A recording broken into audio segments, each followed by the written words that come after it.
আমার ছোট্ট বোন অদিতি দের লেখা ফটুকের রবি। রবি ঠাকুর, মেলা কথা জমে আছে বুকে, ফটুক থেকে বেরিয়ে আসো কেনে? খইয়ের মতো হল হল করে বলবো, থামবকলাই আমি, তুমি আর লগিন মাঝি ওই নদীর ধারে বাঁধা নাওটাতে বসে বসে। কথা কইস না কেন রবি ঠাকুর? গোসা হইছে আর হবে লাইবা কেনে? মাস্টার বলছিল যে তোমার নোবেল প্রাইজটা চুরি হয়ে গেছে। হায় রে ঠাকুর, এরা নোবেল পাওয়ার লেগে ছুটে বেড়ায় যখন এদের নোবেল রাখারই কোনো যোগ্যতা নাই।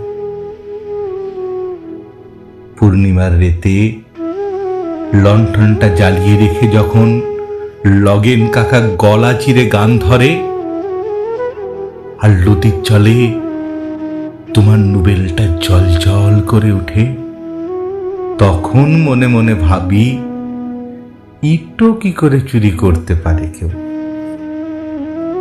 লেখাপড়া বেশি দূর করিলাই বটে, তবে বুকের টান আছে তোমার লেগে।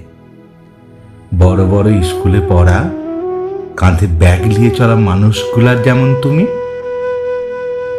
তুমি তো আমারও। জানো ঠাকুর, তোমার বামির মতো ছোট্ট আমার একটা বোন ছিল। আমাকে জিজ্ঞেস করত, দাদা সব ঠাকুরের পূজা হয়, কত আলো জ্বলে, বাজি ফুটে, বামুন এসে পূজা করে, রবি ঠাকুরের পূজা হয় না কেন? আমি ওর মাথায় হাত রেখে হাসি আর মনে মনে ভাবি, তার পূজা মনের ভিতরে হয় রে বোন।